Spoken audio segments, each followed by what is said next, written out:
ഏവർക്കും നമസ്കാരം. എൻ്റെ പേര് ശ്രീരേഷ്മ. റാങ്കപ്പിന്റെ പുതിയൊരു വീഡിയോയിലേക്ക് ഏവർക്കും സ്വാഗതം. കഴിഞ്ഞ ക്ലാസ്സിൽ നമ്മൾ നോക്കിയിരുന്ന ഭാഗം എന്ന് പറയുന്നത് സിഗ്മണ്ട് ഫ്രോയിഡ് ആയിരുന്നു. സിഗ്മണ്ട് ഫ്രോയിഡിന്റെ 3 മനോവികാസ ഘട്ടങ്ങൾ നമ്മൾ നോക്കി, മനസ്സിന്റെ തലങ്ങൾ നോക്കി, ആ ഏരിയകളെല്ലാം നമ്മൾ കംപ്ലീറ്റ് ചെയ്തിട്ടുണ്ട്. ഇന്ന് നമ്മൾ മൂവ് ചെയ്യുന്ന ടോപ്പിക് എന്ന് പറയുന്നത് സിഗ്മണ്ട് ഫ്രോയിഡിന്റെ തന്നെ മനോലൈംഗിക വികാസ ഘട്ടങ്ങളാണ്. ഓക്കെ, സിഗ്മണ്ട് ഫ്രോയിഡിന്റെ തന്നെ മനോലൈംഗിക വികാസ ഘട്ടങ്ങൾ എന്ന് പറയുന്ന മേഖലയാണ് നമ്മൾ ഇന്ന് നോക്കാൻ പോകുന്നത്. മനോലൈംഗിക വികാസം എന്ന് പറയുന്നത് പ്രധാനമായിട്ടും 5 മേഖലകളെ കേന്ദ്രീകരിച്ചു വരുന്നതാണ് മനോലൈംഗിക വികാസ ഘട്ടങ്ങൾ എന്ന് പറയുന്നത്. 5 മനോലൈംഗിക വികാസ ഘട്ടങ്ങളാണ് ചുവടെ ചേർത്തിരിക്കുന്നത്. ഒന്നാമത്തെ സ്റ്റേജ് എന്ന് പറയുന്നത് വധനഘട്ടം. ഏതാണ്? വധനഘട്ടം. ഓറൽ സ്റ്റേജ് എന്നാണ് നമ്മൾ അതിനെ വിളിക്കുന്നത്. സെക്കൻഡ് സ്റ്റേജ് ഗുദഘട്ടം. വധനഘട്ടം, ഗുദഘട്ടം, അനൽ സ്റ്റേജ് എന്ന് വിളിക്കും. തേർഡ് സ്റ്റേജ് നോക്കിക്കേ, ലിംഗഘട്ടം. ലിംഗഘട്ടം, ഫാലിക് സ്റ്റേജ് എന്നാണ് നമ്മൾ അതിനെ വിശേഷിപ്പിക്കുന്നത്. ഫോർത്ത് സ്റ്റേജ് നിർലീനഘട്ടം, ലാറ്റൻസി സ്റ്റേജ് എന്നാണ് വിളിക്കുന്നത്. നിർലീനഘട്ടം, ലാറ്റൻസി സ്റ്റേജ്. ഫിഫ്ത് സ്റ്റേജ് എന്ന് പറയുന്നത് ജനനേന്ദ്രിയ ഘട്ടം, ദാറ്റ് മീൻസ് ജെനിറ്റൽ സ്റ്റേജ്, ജനനേന്ദ്രിയ ഘട്ടം. ഇങ്ങനെ 5 വിധത്തിലാണ് മനോലൈംഗിക വികാസ ഘട്ടങ്ങളെ നമുക്ക് ചിത്രീകരിക്കാനായിട്ട് സാധിക്കുന്നത്. 1 വദനഘട്ടം, 2 ഗുദഘട്ടം, 3 ലിംഗഘട്ടം, 4 നിർലീനഘട്ടം, 5 ജനനേന്ദ്രിയ ഘട്ടം മുതലായവയാണ് 5 സ്റ്റേജസ് എന്ന് പറയുന്നത്. ഇനി നമുക്ക് ഓരോ സ്റ്റേജസ് ആയിട്ട് നമുക്ക് നോക്കാം. മനോലൈംഗിക വികാസ ഘട്ടത്തിൽ ഒന്നാമത്തെ സ്റ്റേജിന്റെ പേരാണ് വധനഘട്ടം എന്ന് പറയുന്നത്. ഈ വധനഘട്ടം സ്റ്റാർട്ട് ചെയ്യുന്നത് ഒരു കുട്ടി ജനിച്ചത് തൊട്ട് 2 വയസ്സ് വരെയാണ്. ഒരു കുഞ്ഞ് ജനിച്ചത് മുതൽ ഫ്രം ബർത്ത് ടു 2 ഇയേഴ്സ് ആണ് ഏത് ഘട്ടം എന്ന് പറയുന്നത്? വധനഘട്ടം എന്ന് പറയുന്നത്. ഈ ഘട്ടത്തിന്റെ സവിശേഷതയായിട്ട് ഇദ്ദേഹം ചൂണ്ടിക്കാണിക്കുന്ന ഒരു പ്രത്യേകത എന്തെന്ന് പറഞ്ഞാല്, ഈ സമയം കുട്ടിക്ക് ഏറ്റവും കൂടുതൽ അനുഭൂതി നൽകുന്നത് അല്ലെങ്കിൽ ആനന്ദം നൽകുന്നത് വായയും അതിനോടനുബന്ധിച്ചുള്ള പ്രവർത്തനങ്ങളുമായിരിക്കും എന്നാണ് പറയുന്നത്. ഇവിടെ ശ്രദ്ധിക്കുക, കുട്ടിക്ക് ഏറ്റവും കൂടുതൽ താല്പര്യം വായയായിരിക്കും. ആനന്ദം നൽകുന്നത് എന്താണ്? ആനന്ദം നൽകുന്നത് വായാണ്. അതായത് എന്ത് കിട്ടിക്കഴിഞ്ഞാലും കുഞ്ഞ് ആദ്യമേ അതിനെ എന്ത് ചെയ്യുന്നടാ? വായിലേക്ക് എടുത്തിടുന്ന ഒരു പ്രവണതയാണ് ഈ സമയം കാണിക്കുന്നത്. ഇപ്പൊ ഒരു കുഞ്ഞിനെ നിലത്ത് കിടത്തുകയോ മറ്റോ ചെയ്തു കഴിഞ്ഞാൽ നിലത്ത് കിടക്കുന്ന നല്ലത് ഏത് ചീത്തയെന്ന് കുഞ്ഞിന് അറിയത്തില്ല. അവന്റെ കയ്യിൽ എന്ത് സാധനം കിട്ടുന്നുവോ ആ കിട്ടുന്ന സാധനത്തിനെ നേരെ ഡയറക്റ്റ്ലി ആ കുഞ്ഞ് എന്ത് ചെയ്യാണ് ചെയ്യുന്നത്? അവന്റെ വായ്ക്കകത്തേക്ക് ഇടുകയാണ് ചെയ്യുന്നത്. അപ്പൊ വായിൽ ഇടുകയോ കടിക്കുകയോ മറ്റും ചെയ്യുന്നത് വഴി കുഞ്ഞിന് അതൊരു ആനന്ദം അല്ലെങ്കിൽ സുഖം നൽകുന്ന ഒരു പ്രവർത്തനമായിട്ട് മാറുന്നു എന്നാണ് വദനഘട്ടം. വാ എന്ന വാക്കിൽ തന്നെ ഉണ്ട് വദനം. വാ എന്ന് പറയുന്നത് വായ, മൗത്ത്. അത് ഓർത്താൽ മാത്രം മതി. വദനഘട്ടം വായയെ കേന്ദ്രീകരിച്ച് വരുന്നതാണ്. നിങ്ങൾ വദനം എന്ന് പറയുമ്പോൾ ആ വാ കണക്ട് ചെയ്യുക. വായ. അപ്പൊ വദനഘട്ടം എന്ന് പറയുന്നത് ഏതൊരു പ്രവൃത്തി ചെയ്യുമ്പോഴും കുഞ്ഞിന് ആനന്ദം അല്ലെങ്കിൽ സന്തോഷം തോന്നുന്നത് വാ വഴിയുള്ള പ്രവർത്തനങ്ങളിലൂടെയാണ്. വായിലേക്ക് സാധനങ്ങൾ എടുത്തിടുക, കടിക്കുക, നുകരുക, ഇങ്ങനെയുള്ള പ്രവണതകൾ ചെയ്യുന്നത് വഴി കുഞ്ഞിന് അത് സന്തോഷവും ആനന്ദദായകവും സുഖപ്രദവുമായി മാറുന്നു എന്നാണ് പറയുന്നത്. അപ്പോൾ ഇവിടെ പ്രധാനമായിട്ടും ഇദ്ദേഹം പറയുന്ന ഒരു സംഭവമാണ് സ്തംഭനം. എന്താണ്ടാ? സ്തംഭനം. എന്താണ് സ്തംഭനം അല്ലെങ്കിൽ ഫിക്സേഷൻ എന്ന് പറയും. സ്തംഭനം അല്ലെങ്കിൽ ഫിക്സേഷൻ എന്ന് നമുക്കിതിനെ വിളിക്കാം. സ്തംഭനം അല്ലെങ്കിൽ ഫിക്സേഷൻ. ഈ സ്തംഭനം എന്ന് പറഞ്ഞാൽ വേറെ ഒന്നുമില്ല.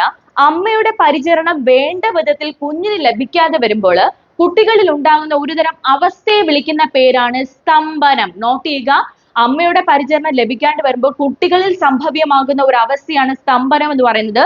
കുറച്ചുകൂടെ ഡീറ്റെയിൽ ആയിട്ട് പറയുകയാണെങ്കിൽ സ്തംഭനം സംഭവിക്കുക എന്ന് പറയുന്നത് ഒരു കുട്ടിയുടെ വ്യക്തിത്വ വളർച്ചയെ തടസ്സപ്പെടുത്തുന്ന ഘടകത്തെ വിളിക്കുന്ന പേരാണ് സ്തംഭനം.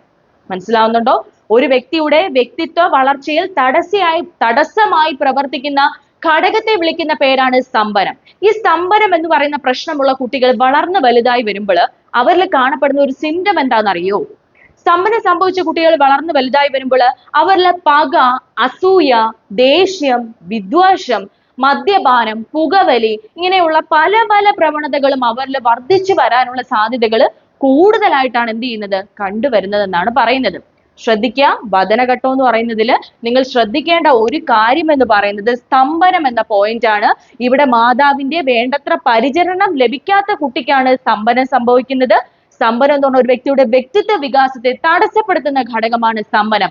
ഈ സ്റ്റേജിന്റെ പ്രത്യേകത കുട്ടിക്ക് സന്തോഷവും സുഖവും ലഭിക്കുന്നത് വായ വഴിയുള്ള എല്ലാ പ്രവർത്തനങ്ങളും കുട്ടികൾക്ക് സന്തോഷവും സുഖദായകപ്രദവുമായിരിക്കും എന്നതാണ് വദനഘട്ടം. രണ്ടാമത്തെ സ്റ്റേജ് എന്ന് പറഞ്ഞാൽ ഗുദഘട്ടമാണ്. ഗുദഘട്ടം അതൊരു കുട്ടിയുടെ 2 വയസ്സ് തൊട്ട് 3 വയസ്സ് വരെയുള്ള കാലഘട്ടമാണ് ഗുദഘട്ടം എന്ന് പറയുന്നത്. ഈ ഘട്ടത്തിന്റെ ഏറ്റവും വലിയ പ്രത്യേകത ഇറോജിനസ് സോൺ എന്ന് പറയുന്നത് ഗുദഭാഗമായിരിക്കും. അതായത് വദനത്തിൽ നിന്ന് ഗുദഭാഗത്തിലേക്കുള്ള ഒരു മാറ്റത്തെയാണ് നമ്മൾ എന്തെന്ന് പറയുന്നത്, ഈ പറയുന്ന ഗുദഘട്ടം എന്ന് പറയുന്നത്.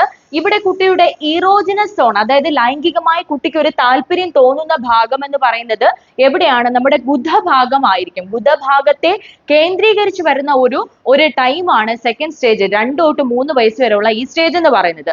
ഇത് കൂടാണ്ട് ഈ സ്റ്റേജിലെ ഏറ്റവും വലിയ സവിശേഷതയാണ്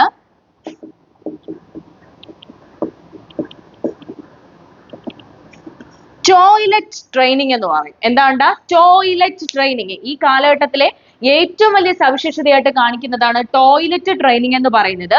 അതായത് കുട്ടിക്ക് ഈ സമയത്ത് കൃത്യമായ രീതിയിലുള്ള ടോയ്ലറ്റ് ട്രെയിനിങ്ങുകൾ കൊടുത്തു തുടങ്ങണമെന്നാണ് ഈ പറയുന്ന ഗുദഘട്ടത്തിൽ പറയുന്നത്. അതായത് നമ്മൾ ആദ്യത്തെ സ്റ്റേജിൽ പഠിച്ചപ്പോൾ കുട്ടി ആനന്ദം കണ്ടെത്തുന്നത് വാ വഴിയാണെന്ന് പറഞ്ഞു. ഇവിടെ കുഞ്ഞ് ആനന്ദം കണ്ടെത്തുന്നത് ഈ പറയുന്ന ടോയ്ലറ്റിലൊക്കെ പോകാനും മറ്റും തോന്നുമ്പോൾ ഇവർ പോകാതെ ആ ഭാഗത്തെ ഇങ്ങനെ പിടിച്ചു നിർത്തുകയും തള്ളിപ്പിടിക്കുകയും പിടിച്ചു നിർത്തുകയും ചെയ്തുകൊണ്ട് അവരതിൽ നിന്ന് ആനന്ദം കണ്ടെത്തും. മനസ്സിലാകുന്നില്ലേ? അപ്പൊ അത്തരത്തിലുണ്ടാകുന്ന ഒരു അവസ്ഥയാണ് നമ്മൾ ഗുദഘട്ടത്തിലൂടെ പ്രതിപാദിക്കുന്നത്. കൃത്യമായി ഒരു കുട്ടിക്ക് ടോയ്ലറ്റ് ട്രെയിനിങ്ങിന്റെ പീരീഡ് ഏത്, അല്ലെങ്കിൽ ടോയ്ലറ്റ് ട്രെയിനിങ് ആരംഭിക്കുന്ന മനോലൈംഗിക വികാസ ഘട്ടം ഏത് എന്നൊരു ചോദ്യം വന്നാൽ അതിനുള്ള ഉത്തരമാണ് ഗുദഘട്ടം എന്ന് പറയുന്നത്. മനസ്സിലാവുന്നുണ്ടല്ലോ? അപ്പൊ ഇത്രയേ ഉള്ളൂ ഗുദഘട്ടം എന്ന് പറയുന്നത്. വദനഘട്ടം, ഗുദഘട്ടം 2 ഭാഗങ്ങളാണ് നമ്മൾ നോക്കിയത്. ഗുദഘട്ടത്തിൽ എല്ലാ കാര്യങ്ങളും നമ്മുടെ ഏത് ഭാഗം, ഇറോജിനസ് സോൺ എന്ന് പറയുന്നത് ഗുദഭാഗമായിരിക്കും എന്നാണ് ഇവിടെ പറയുന്നത്. മൂന്നാമത്തെ സ്റ്റേജിന്റെ പേരാണ് ലിംഗഘട്ടം എന്ന് പറയും. ഈ ലിംഗഘട്ടം സ്റ്റാർട്ട് ചെയ്യുന്നത് ഒരു കുട്ടിയുടെ 3 വയസ്സ് മുതൽ 5 വയസ്സ് വരെയുള്ള ഘട്ടത്തെയാണ് ലിംഗഘട്ടം എന്നതുകൊണ്ട് ഉദ്ദേശിക്കുന്നത്.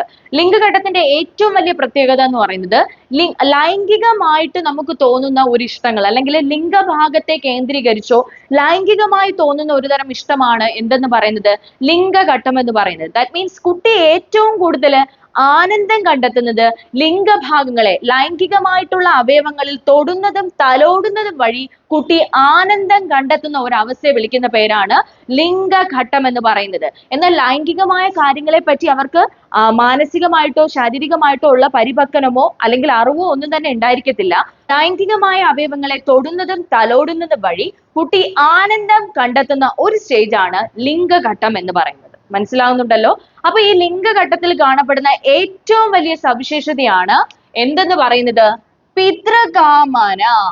പിതൃകാമനയും മാതൃകാമനയും. പിതൃകാമനയും മാതൃകാമനയും. എന്താണ് പിതൃകാമന മാതൃകാമന എന്ന് പറയുന്നത്? ഇതിനെ ഇലക്ട്രാ കോംപ്ലക്സ് എന്ന് നമ്മൾ വിളിക്കും. മറ്റതിനെ ഈഡിപ്പസ് കോംപ്ലക്സ് എന്നാണ് വിളിക്കുന്നത് കേട്ടോ.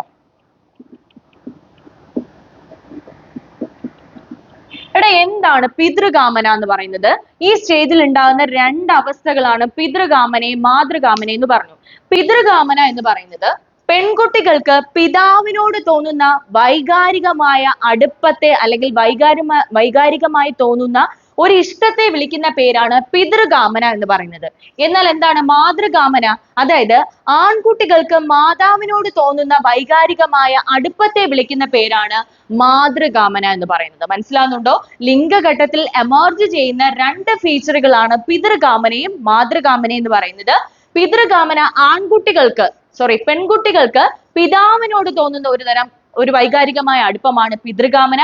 മാതൃകാമന എന്ന് പറയുന്നത് ആൺകുട്ടികൾക്ക് മാതാവിനോട് തോന്നുന്ന വൈകാരികമായ താല്പര്യമാണ് എന്തെന്ന് വിളിക്കുന്നത് മാതൃകാമന എന്നും വിളിക്കുന്നത്. ഇവിടെ 4ാമത്തെ സ്റ്റേജിന്റെ പേരാണ് നിർലീന ഘട്ടം എന്ന് പറയും. ഈ നിർലീന ഘട്ടം സ്റ്റാർട്ട് ചെയ്യുന്നത് 5 വയസ്സ് തൊട്ട് 12 വയസ്സ് വരെയാണ്. അതായത് 5 വയസ്സ് തൊട്ട് കൗമാര ആരംഭം വരെയുള്ള സ്റ്റേജ് ആണ്. കൗമാര ആരംഭം വരെയുള്ള സ്റ്റേജ് ആണ് ഏതെന്ന് പറയുന്നത് നമ്മുടെ നിർലീന ഘട്ടം എന്ന് പറയുന്നത്. സെക്കൻഡ് തിങ്ക് എന്ന് പറയുന്നത് ലൈംഗികമായിട്ടുള്ള താല്പര്യങ്ങളോട് യാതൊരുവിധ ലൈംഗികേതര പ്രവർത്തനങ്ങളോട് താല്പര്യം പ്രകടിപ്പിക്കുന്ന ഒരു സ്റ്റേജ് ആണ് നിർലീന ഘട്ടം. നിർലീനം, ഒന്നുമില്ല, നമുക്ക് ലൈംഗികമായിട്ടുള്ള കാര്യങ്ങളോട് യാതൊരുവിധ താല്പര്യങ്ങളും ഉണ്ടാവത്തില്ല. ലൈംഗികേതര പ്രവർത്തനങ്ങളിൽ താല്പര്യം പ്രകടിപ്പിക്കുന്ന ഒരു സ്റ്റേജ് ആണ് എന്തെന്ന് പറയുന്നത്, ഈ പറയുന്ന നിർലീന ഘട്ടം എന്ന് പറയുന്നത്. ലൈംഗിക ചോദനകൾ ഉറങ്ങിക്കിടക്കുന്ന ഘട്ടം. എന്താണെടാ? ലൈംഗിക ചോദനകൾ ഉറങ്ങിക്കിടക്കുന്ന ഘട്ടമാണ്. ലൈംഗിക ചോദനകൾ എന്ത് ചെയ്യുന്നു? ഉറങ്ങിക്കിടക്കുന്നു. ലൈംഗിക ചോദനകൾ ഉറങ്ങിക്കിടക്കുന്ന സ്റ്റേജ് ആണ് നിർലീന ഘട്ടം എന്ന് പറയുന്നത്. മൂന്നാമത്തെ മോസ്റ്റ് ഇമ്പോർട്ടന്റ് തിങ് എന്ന് പറയുന്നത് സമപ്രായക്കാരോട് താല്പര്യം പ്രകടിപ്പിക്കുന്ന ഘട്ടം. എന്താണ്? Peer group. സമപ്രായക്കാരോട് താല്പര്യം പ്രകടിപ്പിക്കുന്ന ഘട്ടമാണ്. മനസ്സിലാകുന്നുണ്ടോ? സമപ്രായക്കാരോട് താല്പര്യം പ്രകടിപ്പിക്കുന്ന ഒരു ഘട്ടം കൂടെയാണ് നിർലീന ഘട്ടം എന്ന് പറയുന്നത്. ശ്രദ്ധിക്കുക, കൗമാരത്തിന്റെ ആരംഭം വരെയുള്ള ഘട്ടമാണ്. ലൈംഗികമായ ചോദനകൾ ഉറങ്ങിക്കിടക്കുന്നു. ദെൻ സമപ്രായക്കാരോട് ഏറെ കൂടുതൽ താല്പര്യം പ്രകടമാകുന്ന ഒരവസ്ഥയാണ് നിർലീന ഘട്ടം എന്ന് പറയുന്നത്. ഇപ്പൊ ലാസ്റ്റ് സ്റ്റേജ് ആണ് ജനനേന്ദ്രിയ ഘട്ടം എന്ന് പറയുന്നത്. 12 വയസ്സ് തൊട്ടാണ്, അതായത് നമ്മൾ പ്രായപൂർത്തിയാകുന്നത് വരെയുള്ള സ്റ്റേജ് ആണ് ഏതെന്ന് പറയുന്നത് ജനനേന്ദ്രിയ ഘട്ടം എന്ന് പറയുന്നത്. ഈ സമയം എന്ന് പറയുന്നത് കൂടുതലും ഈ പറയുന്ന ഇറോജിനസ് സോൺ എന്ന് പറയുന്നത് ലൈംഗികമായിട്ടുള്ള അവയവങ്ങളെ കേന്ദ്രീകരിച്ചതായിരിക്കും. അതായത് ലൈംഗികമായി നമുക്ക് താല്പര്യങ്ങൾ തോന്നി തുടങ്ങുന്ന ഒരു സ്റ്റേജ് ആണ് ഏതെന്ന് പറയുന്നത് ജനനേന്ദ്രിയ ഘട്ടം എന്ന് പറയുന്നത്. എതിർ ലിംഗത്തിൽപ്പെട്ടവരോട് ഒരു ഇഷ്ടം തോന്നുക, അട്രാക്ഷൻ തോന്നുക, മറ്റ് പല പ്രോസസ്സുകളും തോന്നുന്ന, അതായത് ഒരു മാനസികമായിട്ട് പല സംഘർഷങ്ങളും കൊടുങ്കാറ്റുകളും മനസ്സിൽ ഉണ്ടാകുന്ന ഒരു അവസ്ഥയാണ് ഏതെന്ന് പറയുന്നത് ഈ പറയുന്ന ജനനേന്ദ്രിയ ഘട്ടം എന്ന് പറയുന്നത്. ഈ ഘട്ടത്തിൽ എതിർലിംഗക്കാരോട് ഒരു ഇഷ്ടം തോന്നും, ലൈംഗികമായിട്ടുള്ള താല്പര്യങ്ങൾ ഏറെ കൂടുതൽ തോന്നുന്ന ഒരു സമയം കൂടെയാണ് ജനനേന്ദ്രിയ ഘട്ടം എന്ന് പറയുന്നത്. ഈ സമയത്ത് നമ്മുടെ ശരീരത്തില് വേണ്ട വിധത്തിലുള്ള ചേഞ്ചസുകൾ ഉണ്ടാകുന്നു. ശാരീരികമായിട്ട് നമ്മൾ വളർച്ച പ്രാപിക്കുന്ന ഒരു സമയം കൂടെയാണ് ജനനേന്ദ്രിയ ഘട്ടം എന്ന് പറയുന്നത്. ആൺകുട്ടികളെ വെച്ച് നോക്കുമ്പോൾ പെൺകുട്ടികൾ വളരെ പെട്ടെന്നുള്ള വളർച്ചകൾ നമുക്ക് കാണാൻ സാധിക്കും. അതായത് ശരീരഭാഗങ്ങളിൽ ഉണ്ടാകുന്ന ദ്രുതഗതിയിലുള്ള വളർച്ചകളെ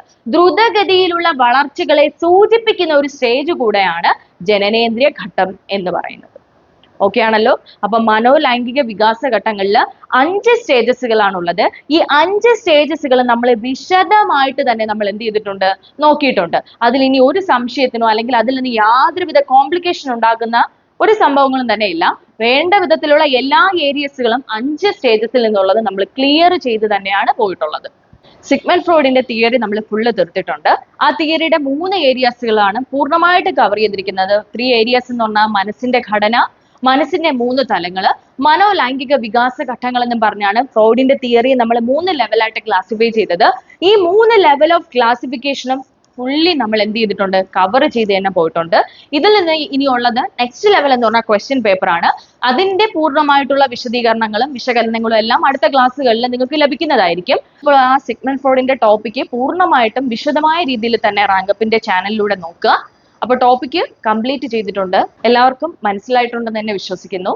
നിങ്ങൾ മാക്സിമം ക്ലാസ്സുകൾ ഇഷ്ടപ്പെടുന്നുണ്ടെങ്കിൽ മറ്റുള്ളവരിലേക്ക് ഷെയർ ചെയ്യാനും ഒപ്പം സബ്സ്ക്രൈബ് ചെയ്യാനായിട്ട് മറക്കരുത്. തൊട്ടടുത്ത് കാണുന്ന ബെൽ ബട്ടൺ എനേബിൾ കൂടെ ചെയ്യണം. Anyway, thank you so much.